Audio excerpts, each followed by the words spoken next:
Mas ele ainda assim vai ter uma dificuldade acentuada porque ele não tem controle dos fatores periodontais.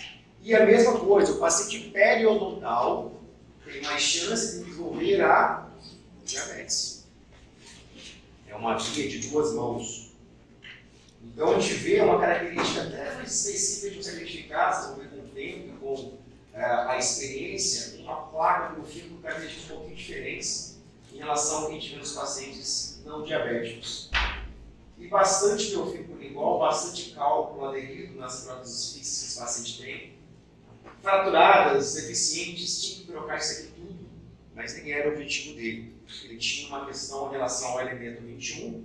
Aqui as radiografias mostrando para a gente esse dente em questão, mobilidade acentuada. Você percebe que tem suporte ósseo adequado aí, pessoal? Na verdade, é função geral dos pacientes. Olha a perda óssea. A gente vai uma radiografia dessa, vai avaliar a questão de cárie, questão de restaurações, mas a questão periodontal é grita. Muitos implantes instalados, como eu falei com vocês, ele é um paciente que já sofreu reabilitação já há algum tempo, mas a gente vê que tem perda de suporte em diversas regiões. E o elemento 21, bastante importante. Agora tem um que está pior do que esse, que ele não fez, inclusive, até hoje. Isso já tem uns 2 anos. Tem alguns que enxergam ele pior que ele. Até esses parafusinhos aqui, pessoal, são enxertos que foram realizados, tá? Enxertos que foram realizados com biomaterial, utilização de membrana, certamente deixaram ali, não tem problema ficar não. Não tem problema ficar não, mas pode ser removido. Agora, o elemento 26 está flutuando basicamente ali, né?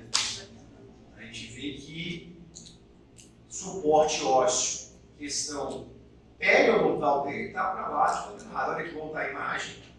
Olha ele aqui, no cantinho dele. Olha ele aqui.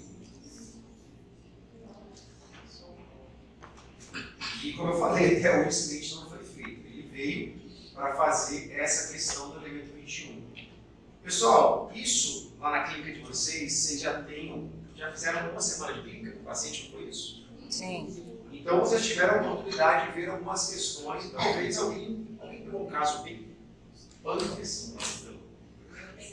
Pegou? Eu passei de todos os dentes para a minha restauração, ela tem lúpus, diabetes, cardiopata, tem arteriosclerose. Questão de prova, né?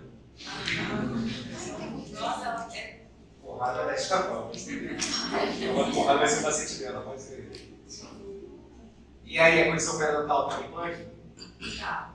Eu estava passando o fio dental dela, ensinando umas coisas verdes, diferentes.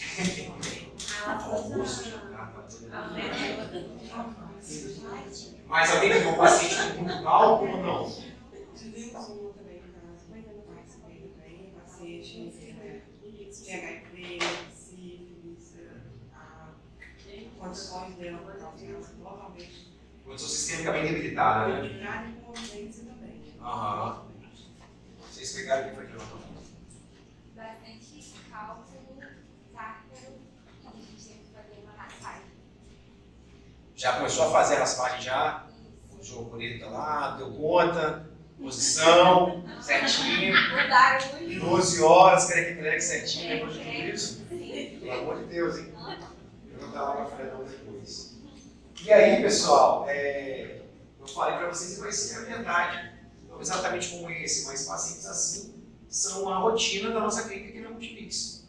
Pacientes com muito volume de cálculo, muita doença periodontal, pouca condição de higienização, vocês vão ter que reforçar. E aí vem alguns pontos que a gente começou no final do semestre passado, sobre como orientar esse paciente. Só para passar esse caso aqui de maneira mais completa, aqui o arco inferior e o superior, pode falar aqui.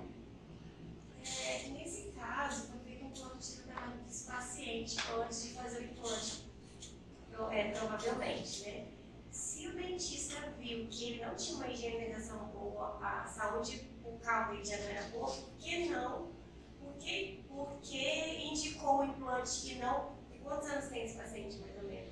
64 e 2 meses.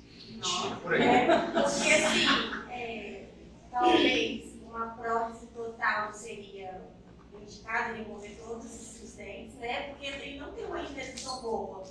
O implante vai piorar ainda mais. Ele não deve ter uma higienização saudável, passar fio dental. Uma prótese total não seria Então, vamos lá. mais indicado? Não, a resposta é objetiva não. É o seguinte, não é porque ele não tem condições de higiene que a gente vai extrair todos os dentes dele.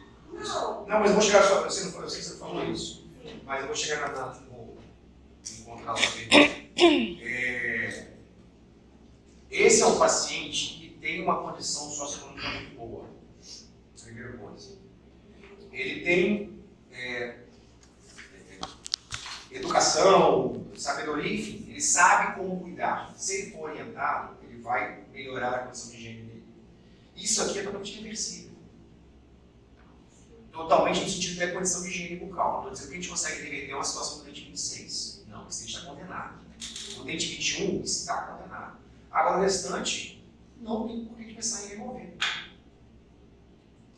Sim. Os implantes que ele tem, que ele fez a legislação com os implantes já, estão em condições ruins, está tudo inflamado, tá, mas com a doença ou com terapia periodontal adequada, com orientação do paciente colaborando, conseguimos reverter isso completamente.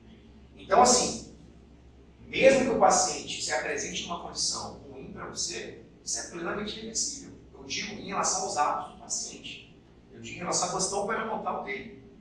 Talvez, e aí, o que você está falando é esse o motivo de encontrar a sua pergunta, talvez ao final da terapia periodontal, tratei esse paciente por um mês inteiro no consultório toda semana. Depois de avaliação por 3 meses, eu vou reavaliar esse paciente, e aí eu concluo que tem alguns dentes que eu preciso extrair porque não se recuperaram, e está tudo bem. E aí eu vou repor esses dentes, seja com ponte fixa, seja com PPR, ou se o paciente puder, com implante. Mas ele, nesses 3 meses, eu reavaliei e sei que ele tem condições de cuidar desses implantes, desse tratamento aqui para frente. Nada é pior do que a prótese total. Nada é pior do que a prótese total. Isso é a última indicação se o paciente não tiver condição de fazer nada na vida dele. Superior, ainda há uma retenção. A inferior, ela não para na boca. Ela não para na boca. Eu estou com um paciente de 84 anos, 83 anos talvez, que ele tem indicação, ele tem uma PT superior, feita já há algum tempo, vai ser trocada. E tinha 3 dentinhos inferiores. Usa a PPRzinha bem capenga, tem que ser extraídos esses 3 dentes inferiores. Não tem mais como aproveitá-los, estão condenados realmente. Só que esse paciente não pode fazer implante, não por questão financeira. Bem de vida dessa, mas o médico contraindicou absolutamente. Nem em nível hospitalar ele pode fazer implante. É uma situação muito complicada para a gente. Quem dera que pudesse fazer implante, porque se pega uma fixa e ele fica tudo bem. Agora, ele está passando por um momento em que eu extraí os dentinhos dele, fiz uma prótese total inferior imediata, e depois eu vou fazer uma nova prótese total inferior para ele. Eu sei que é um paciente que certamente me trará, não vou dizer dor de cabeça, mas porque tudo foi muito conversado antes. A filha dele, a neta dele, inclusive, foi dentista, como agora foi estagiária da minha esposa, enfim. Então está tudo muito bem esclarecido, mas é um paciente que vai ter dificuldade terrível com a prótese total inferior. Por que ele tem essa restrição? Como? Por que ele tem essa restrição? Cara, ele é o paciente dela. É o paciente dela com dela, junta tudo. Tem todas as comorbidades. Na verdade, de forma mais objetiva, é uma prótese cardíaca que ele tem e de risco cirúrgico muito elevado para fazer implante. Eu até entendo, pensando que ele poderia ser feito em nível hospitalar com alguma tranquilidade. Mas a gente, se tem uma indicação absoluta de não fazer pela questão médica, a gente nem pensa. Mas, às vezes eles acham que é um pouco mais traumático do que realmente é, né? Porque se a gente extrair os 3 dentes dele, botar implantes ali do lado seria menos traumático, talvez. Mas vamos respeitar essa definição, que a pessoa pensa alguma coisa que tem nada a ver com a gente. Enfim. Prótese total, e voltando à sua pergunta, é uma coisa terrível para o paciente. É muito complicada a adaptação, não é fácil. E situações como essa, a gente consegue, dependendo do paciente, reverter. Você vai ter situações na clínica com o paciente que você vai reverter. Tem uns que você não vai reverter, não. Tem uns que você vai começar a terapia periodontal, Ele volta semana que vem igual ele estava essa semana. Mas se ele estudou, vai ter que ter paciência. A gente fala de novo. A terapia periodontal, ao contrário, por exemplo, do tratamento endodôntico, você depende do paciente. Se tratar o canal, você abre lá, não acabou, tchau. Agora, a terapia periodontal depende da colaboração dele.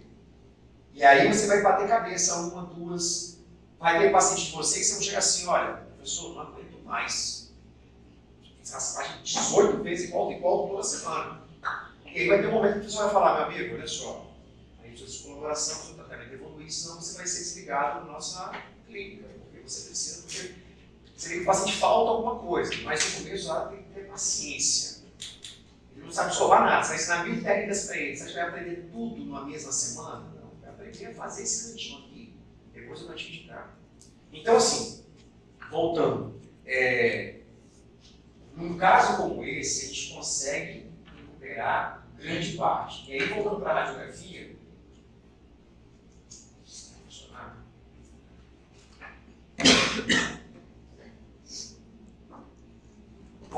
radiografia, você vai ter a perda das ossos importantes até ao redor dos implantes. Isso aqui realmente tem que ser tudo desmontado. Esses inferiores, por exemplo, talvez estejam perdidos, é muito provável. Quando se tirasse essa ponte fixa dele aqui, tem que tirar mais elemento, refazer, colocar implante no meio.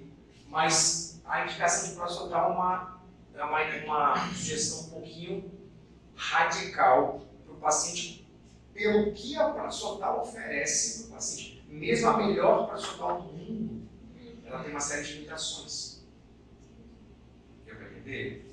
Então a gente vai trabalhar e tentar e correr e ver com esse paciente como ele pode colaborar e participar do tratamento.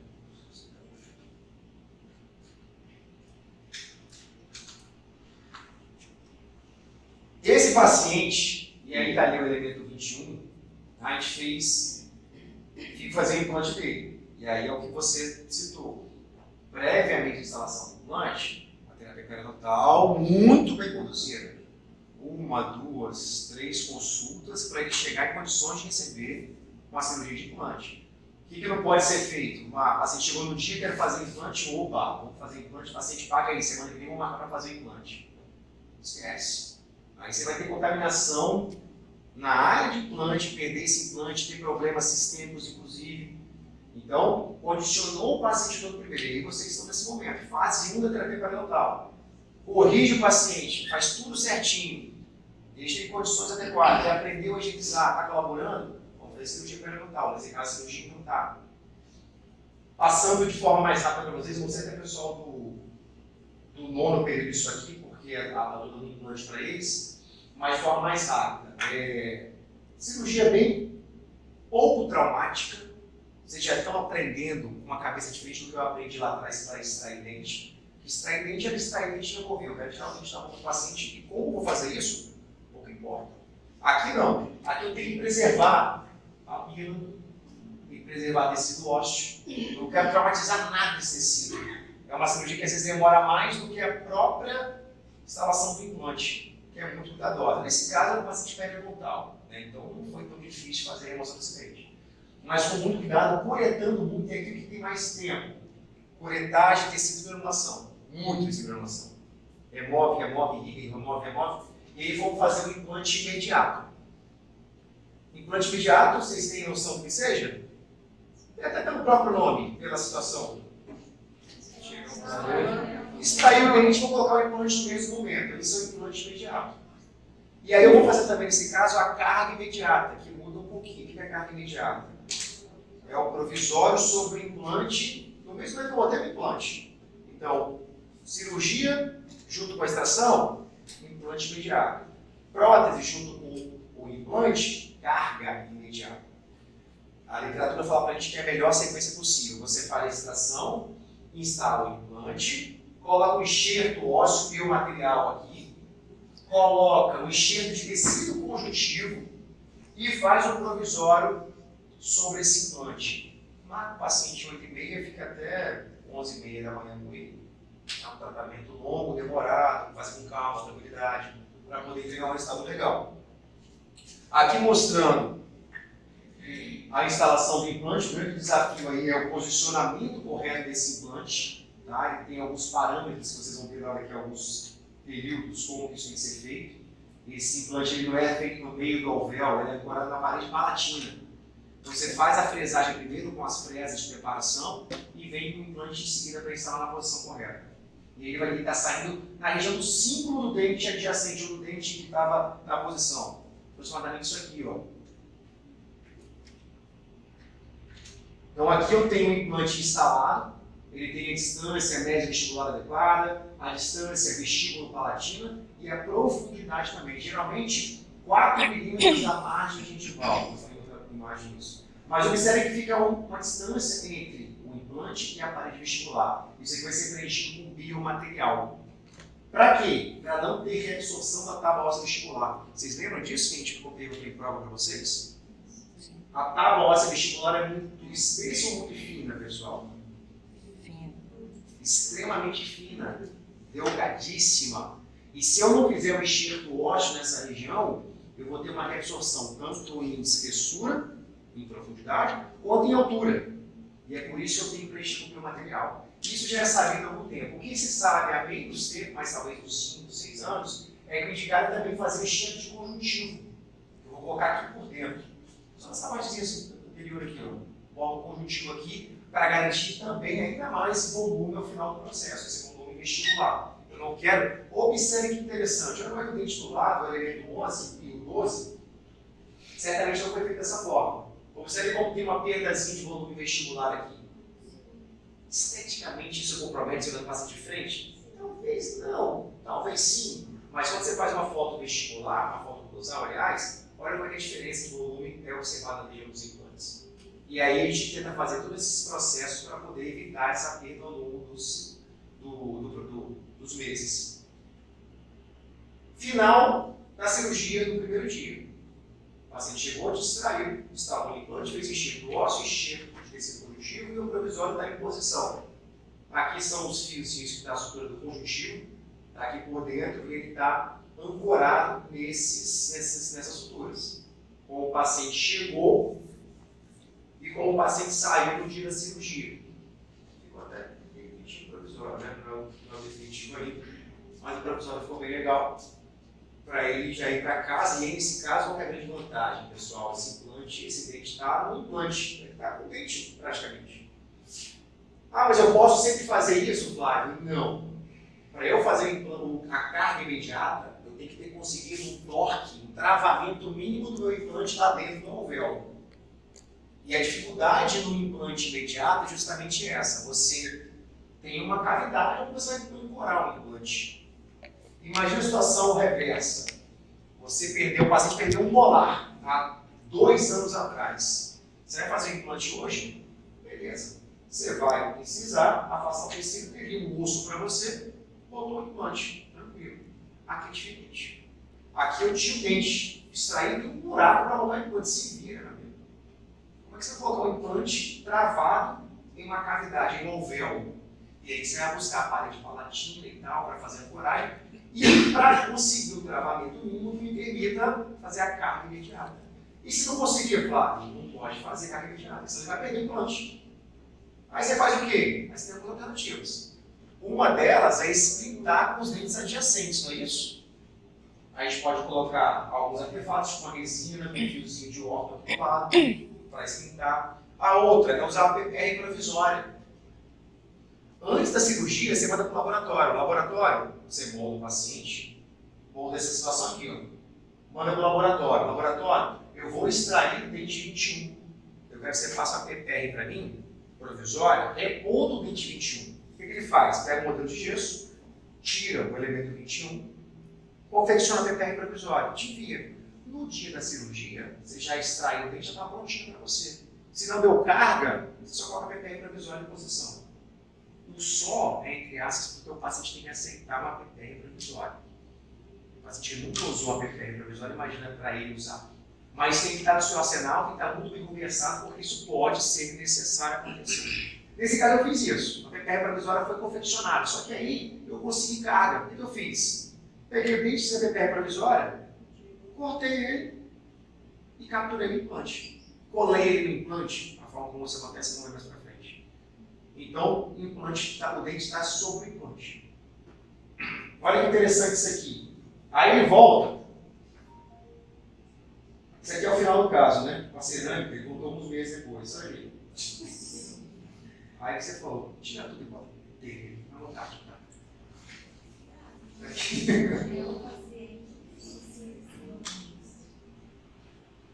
gente vai tentando, mas não é fácil. Essa aqui até ficou fora de ordem. Essa aqui foi uma etapa intermediária, onde eu tirei um provisório para fazer a moldagem ou escaneamento para fazer a prótese definitiva. Então aqui ele chegou, eu desparafusei o provisório e aí fiz essa fotografia aqui, fiz esse registro. Eu tenho implante lá dentro, isso aqui é chamado de pilar intermediário. Você conecta esse pilar no implante para colocar a prótese sobre esse pilar. Você não trabalha na cabeça do implante. Até pode ser feito isso, trabalhar direto na cabeça do implante, mas o mais indicado é você ter um pilar intermediário como esse, você trabalha sobre o pilar. E aí você faz a montagem em cima disso aqui e manda para o laboratório. O laboratório te devolve a prótese para você instalar. E aqui a gente vê, olha que legal, esse volume de tecido preservado. Olha como a gengiva está saudável, olha a diferença do dente do lado. Olha como é que está o volumezão aqui. Isso ao longo do período, ao longo do tempo, vai estar bem estável. Olha essa foto que legal. Olha a diferença, como se manteve e como onde certamente, não sei quem fez, quando foi feito, quando não foi feito adequadamente. Aliás, certamente, quando foi feito, nem se tinha os parâmetros bem definidos. Talvez fizeram o melhor que era possível naquele momento. Tudo bem, as coisas vão evoluindo. Mas aqui a gente vê a diferença desse gengival saudável e com a espessura adequada para o processo. Tá? Aqui. Aí, né, aquela história dele voltar, alguns meses depois, condição maravilhosa. Vai até terça-feira no consultório, depois de não sei quanto tempo. E ó, não fez ainda, né? Tá aqui. Tá aqui. Tá aí. Tem que extrair isso para antiônio, porque acaba com contamina o restante, foco de infecção, bolsa. Não, dor nenhum.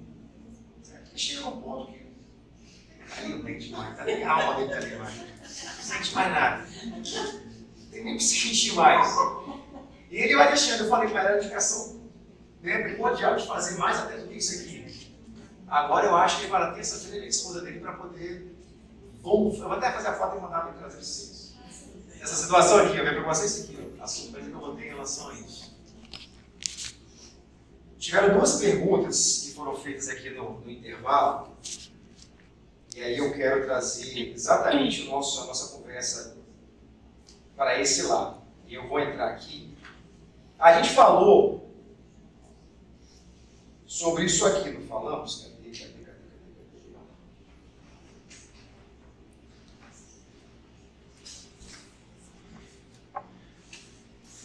Exceção, bolsa periodontal, nível de inserção clínica, caiu na prova? Assinamos? Fácil, né? Beleza. Periograma, falamos? Mais ou menos. Isso me surpreendeu, mas certamente isso, com certeza, esse foi um erro meu, porque eu falei com o integral e tínhamos falado sobre periograma, o professor, não, periograma não, professor. Aí eu falei, não foi periograma com vocês, eu não dei essa aula, e comecei a falar de novo, não, isso aí você deu. Pessoal, isso aqui é porque a gente acabou falando exatamente do papel do periograma. Mas isso aqui é o preenchimento do periograma. E aí vocês estão com o periograma lá com o Fred agora, o periograma simplificado. Vocês já conheceram ele? Sim. Já, né? O periograma original é esse aqui, ó.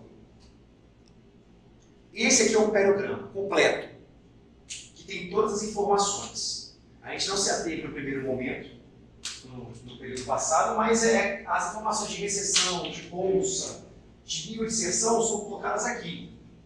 Vou explicar para vocês o periograma completo, para vocês saberem, obviamente, o que é, mas na clínica vocês não utilizarão esse periograma.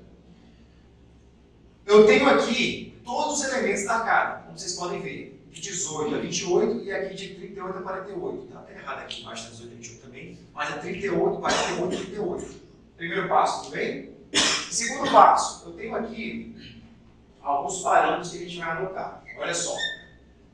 Sangramento, posição da margem gingival, profundidade de sondagem e nível de inserção clínica. Conhecemos todos esses parâmetros? Sim. É simplesmente isso. E como que você anota? Em cada elemento eu tenho 3 pontos por vestibular e 3 pontos por palatina igual. Eu vou sondar, por exemplo, o elemento 18. Ele tem distal, face média e mesial, sendo por vestibular e sendo por palatina. Sondei esse paciente, vi a profundidade de sondagem na distal de 2, na face média de 1 e na mesial de 3. Coloquei aqui, 2, 1, 3. Aferi se ele tem algum tipo de recessão e que ele não tem recessão nenhuma. Então, na posição da margem gingival, vou colocar o quê? 0, 0 e 0. O nível de inserção clínica a gente lembra que é a soma de um com o outro? Lembra mais ou menos, né? Mas vamos lembrar daqui a pouquinho.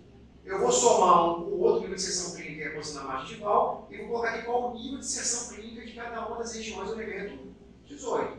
Isso eu vou fazer por vestibular, isso eu vou fazer por palatina. É só isso. Isso é o periograma. É só a explicação, nós só são vários dentes, várias faces. E aí como é que você preenche isso de maneira dinâmica, geralmente? Você começa a falar, aliás, o primeiro passo, você como a doutora, está sentado, e a sua auxiliar ali do seu lado. Você vai falar, auxiliar, o paciente tem ausência do elemento tal, tal e tal, para começar a brincadeira. Aí você vem aqui, deixa eu ver se está aqui, tá? Você vem aqui e faz logo um X.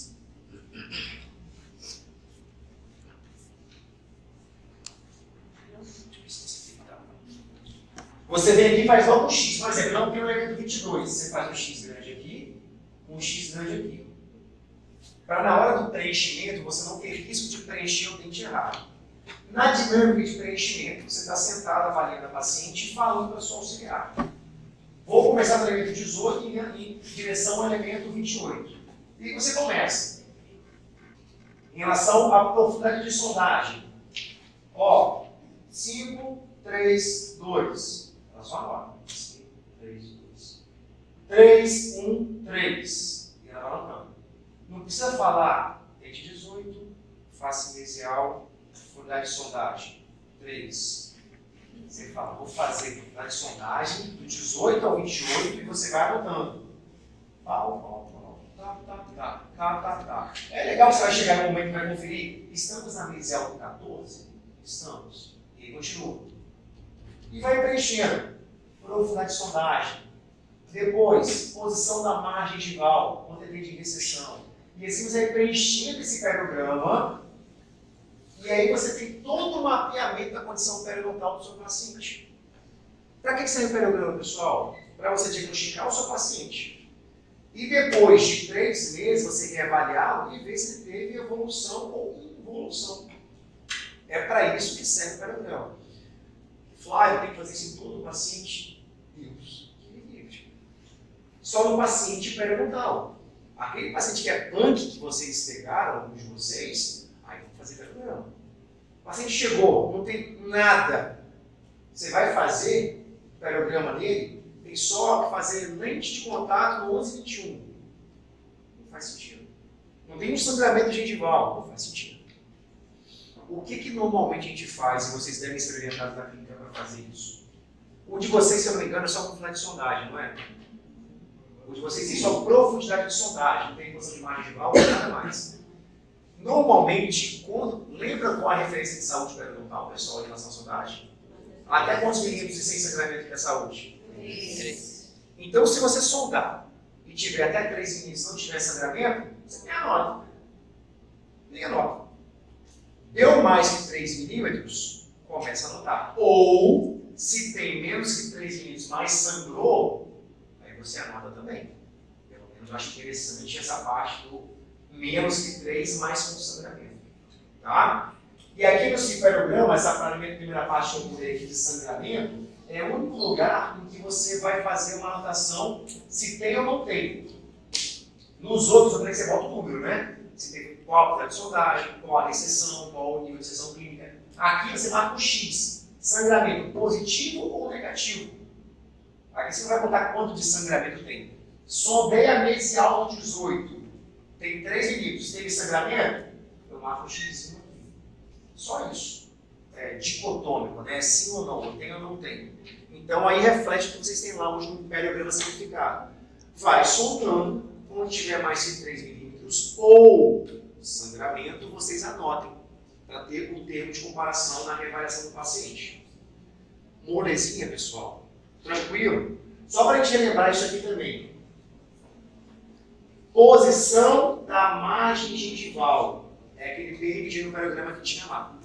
Ou, como a gente chama aqui no dia a dia, recessão do paciente. Distância da junção amelossementária em direção à margem gengival.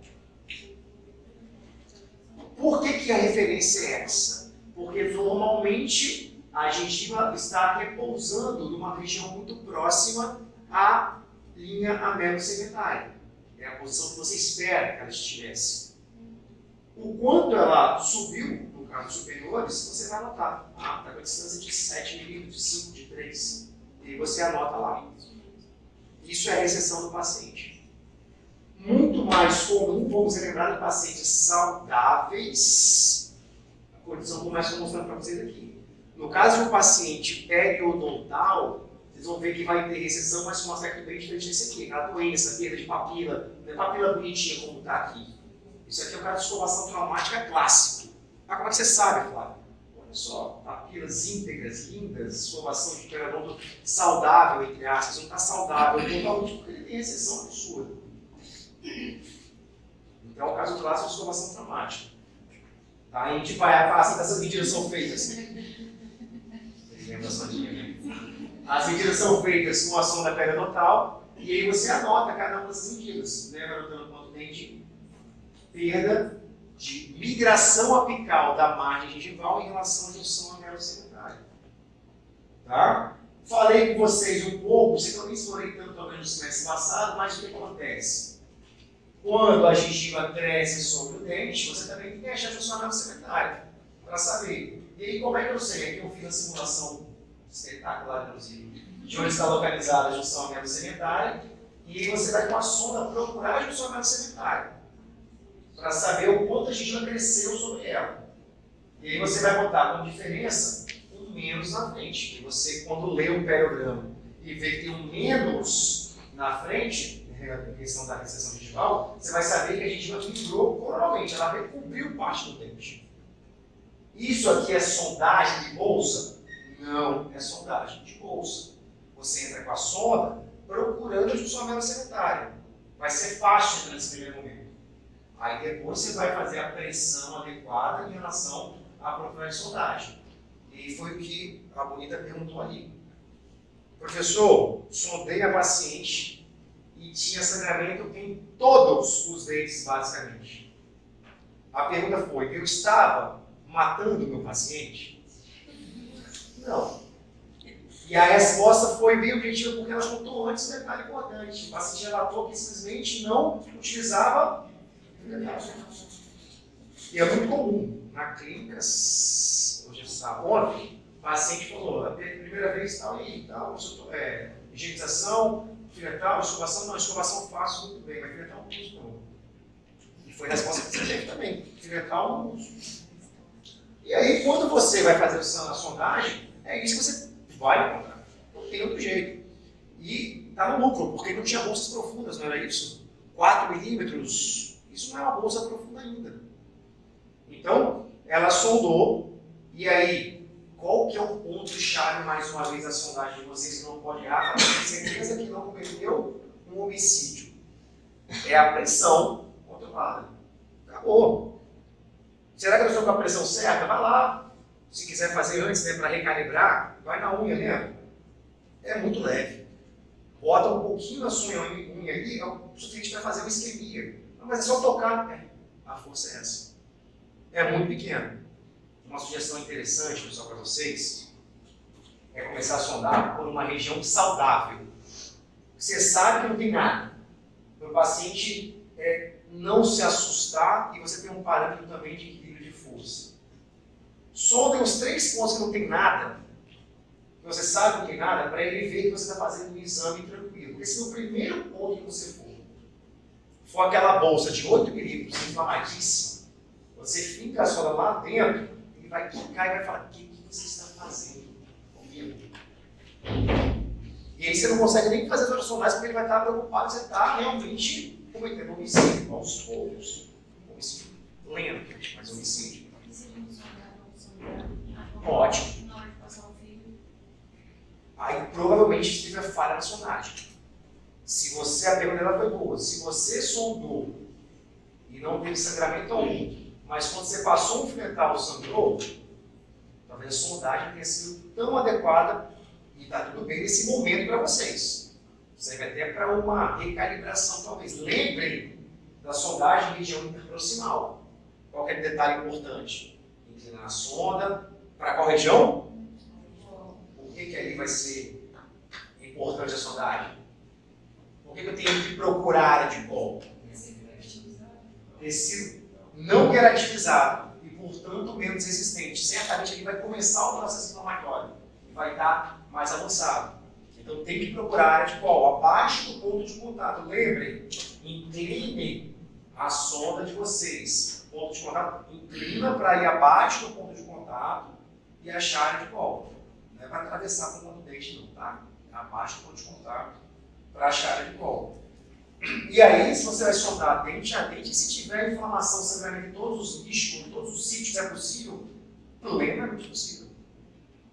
Plenamente possível. Como eu falei, tentem achar um local mais saudável na primeira, segunda e terceira sondagem, para ele não assustar e ver que você é amigo dele naquele primeiro momento.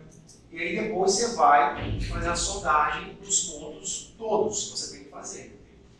Com calma, tranquilidade, para poder fazer um atendimento adequado.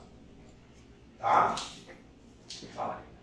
Professor, então, a minha paciente, ela estava com muito cálculo nos tríceps inferiores. E eu não consegui fazer sondagem nele. Aí, nesse caso, eu coloco o quê? Nada. E é muito comum isso acontecer. Muito volume de cálculo. Você certamente vai ter que fazer a remoção do cálculo para conseguir fazer a sondagem. Então você não fez a sondagem naquele primeiro dia, porque não tinha como fazer. Tudo bem. Com aquela parede de cálculo que você tem, você não vai conseguir nem. Então não faça a sondagem nesse primeiro momento. Vai fazer a primeira raspagem, a supragengival, talvez. Traz o paciente na segunda sessão, sonda ele para ir fazer a raspagem subgengival na sequência. Entendeu? Não tem problema nenhum. Isso vai acontecer. Incisivos inferiores, aquela parede de cálculo que se forma, você não consegue fazer. Não tem jeito. Não era essa a minha pergunta mesmo, porque falaram que a gente não ia fazer raspagem subgengival. Legal. Porém, geralmente quando o paciente tem cálculo, da subgengival também tem como a gente fazer só uma cálculo. Né? Então, essa foi a mudança, tá? Eu não estou na clínica esse semestre, não estou, nem estou nesse semestre na clínica. Então, eu não sei se foi uma mudança ampla para todas as clínicas ou se é uma mudança pontual, mas o pessoal do Integral comentou comigo que vocês não vão fazer raspagem subgengival. Geralmente dá subgengival. Isso me causou estranheza, porque assim, primeiro que eu imaginei que, como assim não fazer raspagem supragengival, e aí quando for para fazer a sub encaminha para o pessoal do sétimo, vai falar, não, se tiver a sub a gente nem começa, não vai nem a supra, já caminha direto. Mas o paciente com cálculo só supragengival aqui na faculdade é uma raridade. Somos nós, assim, tem cálculo supragengival. Atender um ou outro, porque o paciente vai ter, normalmente, uma condição de bolsa periodontal por mais rasa que ela seja.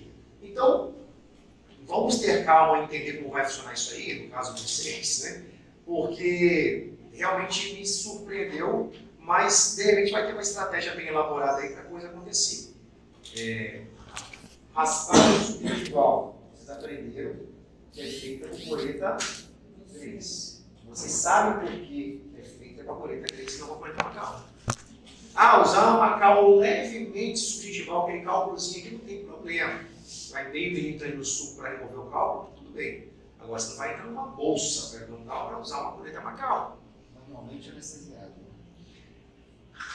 Marcelão, normalmente não anestesiado. O que acontece? A bolsa periodontal, ela promove uma dilatação do tecido, ele fica emaciado.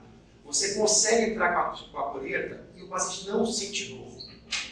E eu entendo, todos vocês têm essa impressão que, meu Deus, fica na coleta 10 milímetros lá dentro, está tudo aberto. Quando tem essa bolsa de 10 milímetros? Ah, professor, mas pode anestesiar? Claro. Paciente, eu não estou falando paciente sentir dor em momento algum. Você vai fazer a raspagem, ele não vai sentir absolutamente nada. Se ele está sentindo dor, para anestesia. Nem pensa. Ou se você quer sentir uma insegurança e fazer essa raspagem com ele anestesiado, tá tudo bem. Paciente, Dona Maria, vamos anestesiar você previamente, vamos fazer procedimentos um pouquinho mais invasivos, vamos anestesiar a senhora para poder fazer tranquilo. Pronto. O que é difícil às vezes? Anestesiar, anestesiar, anestesiar, anestesiar, anestesiar, você está entendendo? Se você fizer a boca inteira, a ortopédia nem pode fazer dessa forma. Então você vai ter que assim, mas eu focar, fazer esse minharro, que ela tem um monte de bolsa de 10 minutos nesse minharro. Anestesia, então, pau. Agora, normalmente não é necessário, isso é interessante. Tecido demasiado, a você consegue entrar com a coleta lá embaixo, e ela não sente absolutamente nada. Incomodaria muito mais a anestesia e o pós-anestesia do que o procedimento em si. Deu para entender? Mas é aquilo. Estou inseguro, quero anestesiar. Até tem algumas vezes que falam, você quer treinar anestesia? Eu não gosto muito disso, mas se quer treinar anestesia, aproveita também para treinar. Não sou dessa linha não, mas também tem essa conversa. Tá? Então é por aí.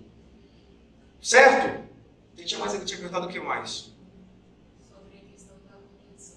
Da contenção, boa. Ela falou que a paciente chegou com uma contenção ortodôntica e com muito cálculo, né, naquela região, e a dúvida é ela, eu posso fazer a raspagem naquela contenção ortodôntica ali, eu tenho que pedir para a ortodontista dela tirar? Como é que funciona isso?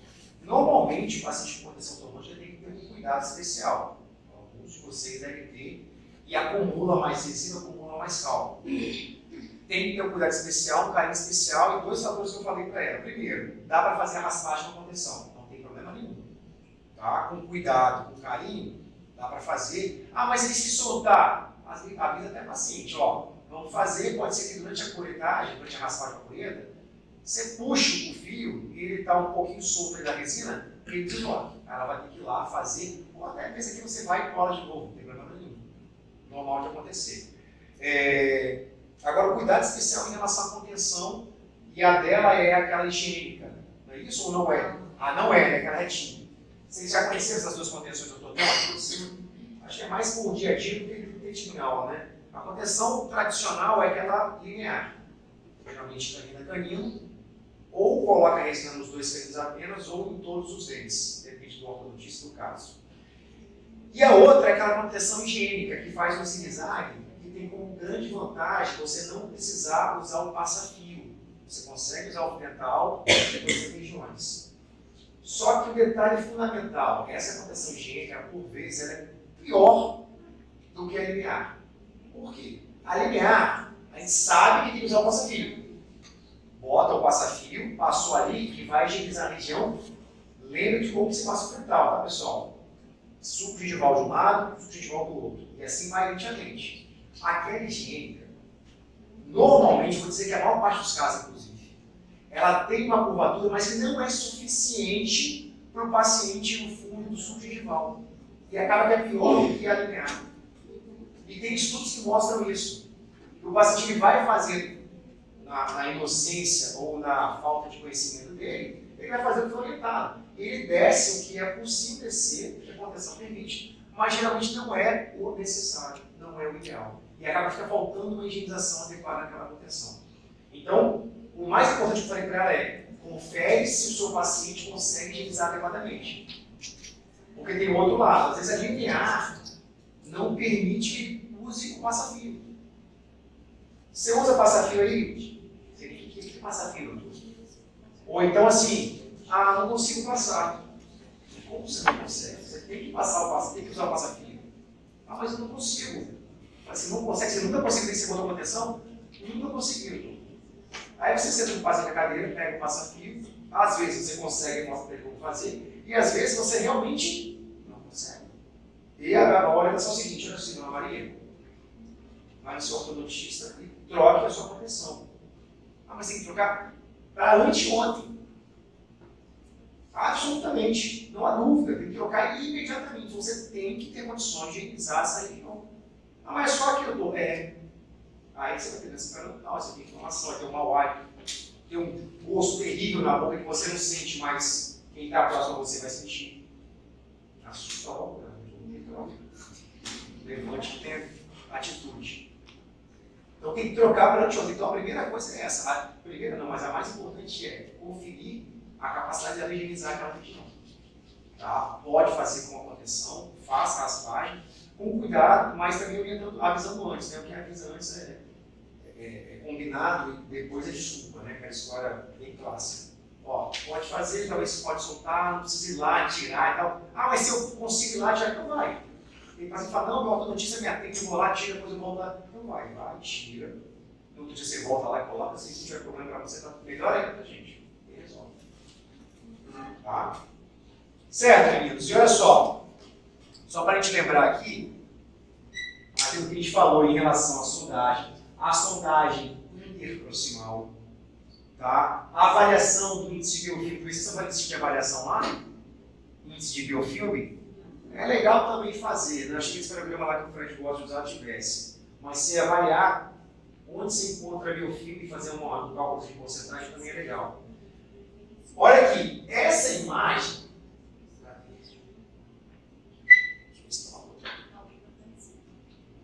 Essa imagem é que vocês têm que ter na mente de vocês quando vocês sondam um paciente que tem bolsa periodontal. Isso aqui, ó. Saúde e doença. Você tem que entender o que acontece no processo. Quando você sonda, a sonda vai lá, 7, 8 minutos. Onde está ali da sonda? Olha a diferença de um periodonto saudável e de um periodonto patológico. Você tem perda de inserção. Olha a crista óssea, onde deveria estar, onde ela foi parar. Olha a configuração de uma crista óssea saudável e de uma crista óssea com patologia envolvida. É isso, quando você tem que ter essa visão de raio-x, para você enxergar através dos tecidos e ver isso aqui. A sonda penetrando, rompendo um epitélio juncional que está lá embaixo, tudo degradado e está tudo numa posição mais apical. E aquilo que a gente falou sobre epitélio juncional longo, falando sobre isso? Sim. Caiu na prova final? Caiu. Epitélio juncional longo se forma depois de uma situação como essa, em que você faz um quadro de patologia, você faz a raspagem dessa situação e ela regenera-se. Aliás, ela não se regenera, ela sofre reparo. Falou sobre a diferença de regeneração e reparo. Então, o reparo não volta à condição biológica original, porque a crista óssea não cresce bonitinha assim, ela permanece aqui embaixo, mas o epitélio juncional ele se prolonga para uma porção mais apical, formando o epitélio juncional longo.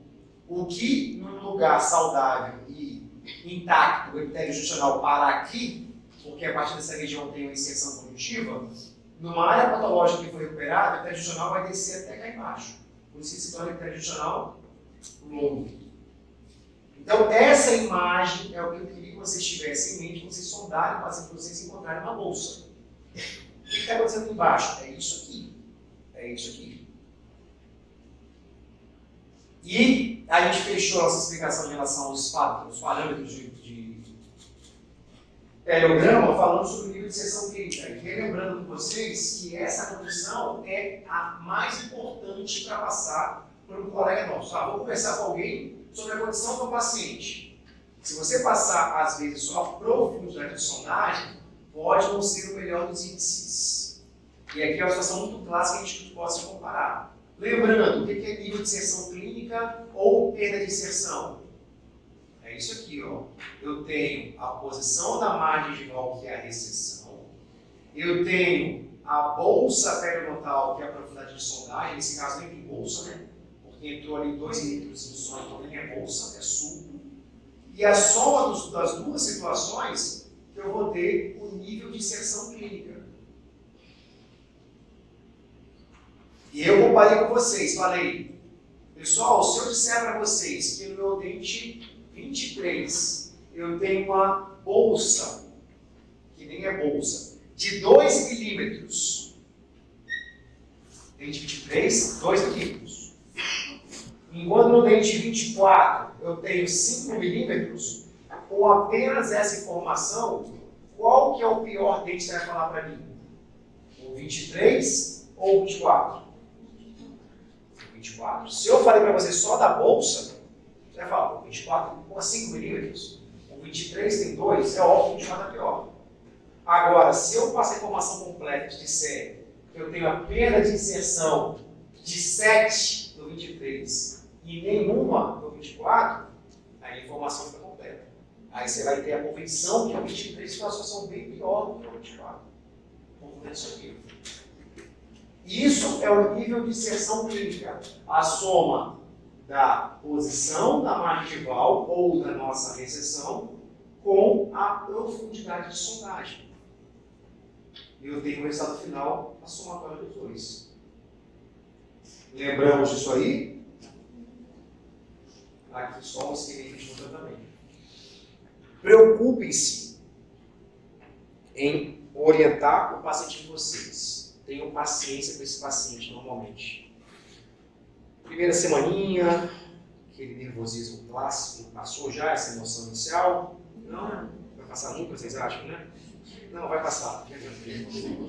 Vai passar. Quem fez já tratamento, alguma coisa? Restauração, já fizeram também? Não? Alguém fez as páginas, você fez, né? Porque estava tão...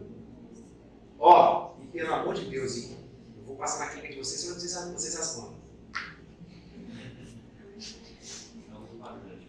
Quero ver o crack-crack. Fica no raio da posição de meio-dia e de 7 horas.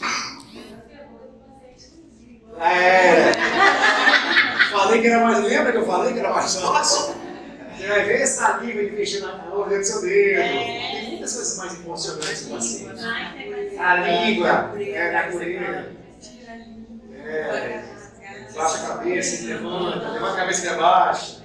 Vira pra cá e vira a testa assim. Vai dormir, enfim, vai ter muitas emoções.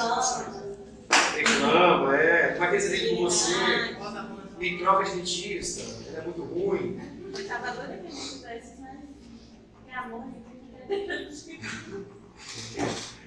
Queridos, nossa conversa hoje é uma revisão do conteúdo final do nosso semestre passado, para a gente poder reavivar. É muito legal, a gente sempre tem momentos, como as meninas que perguntaram, vocês vão ter mais agora. Mas é muito legal esse momento que a gente conversa sobre o que aconteceu na clínica. De repente anotem, o paciente, putz, vocês têm obviamente 4 professores lá para apresentar vocês, mas às vezes uma coisa mais específica que você viu que é associada à teoria que você tivesse passado. Claro, mas você falou que era assim, mas lá eu fiz assado. E aí é um detalhe importante. Vocês vão ver, esse é para a gente finalizar nossa conversa. Padrões diferentes, opiniões diferentes, formas diferentes de lidar com o mesmo problema, metodologia, normal. Então a gente tem alguns caminhos a seguir para alcançar o mesmo objetivo. E pode ser que eu falei algo que o Fred vai conduzir por um caminho aqui, que o Conrado vai falar por aqui, que o Richard vai falar por cá. E está tudo bem. Aproveitem isso da melhor forma possível, para vocês virem diferentes opiniões. Não pode eu falar para vocês que isso aqui é rosa, isso aqui é preto, e chegar lá o Fred falar que isso aqui é azul, isso aqui é laranja. Isso não pode. Se acontecer, eu falo de todo o coração que vocês virem falar comigo mesmo, porque a gente tem que deixar isso muito bem alinhado. Divergência completa não pode acontecer. A gente pode falar que a Macau, a indicação dela está em bolsa profunda e a Grace só pode usar subjetival. Não dá. Mas métodos diferentes, opiniões diferentes. O Fred, por exemplo, vai ficar na pele mais com vocês, com o Conrado. Tem a vivência periodontia de tantos e tantos anos. Eu tenho talvez uma carga de dar aula teórica, como a gente tem, que fica mais na literatura, nos artigos, na ciência. Mas aproveitem isso da melhor forma possível. A gente vai sempre encontrar o melhor caminho para vocês. Esse é o objetivo. Tá bom? Semana que vem, alguma dúvida? Semana que vem, então, 8 horas até meio-dia. 8 horas o café da manhã. Aula a partir de 8h32. Umas 10 e pouquinho, café do 32. A gente volta para ter aula até meio-dia e assim vamos com a manhã de sábado. Saudade, eu sempre estou na cadeira o tempo todo. Bom final de semana, beijo grande. Tchau, tchau.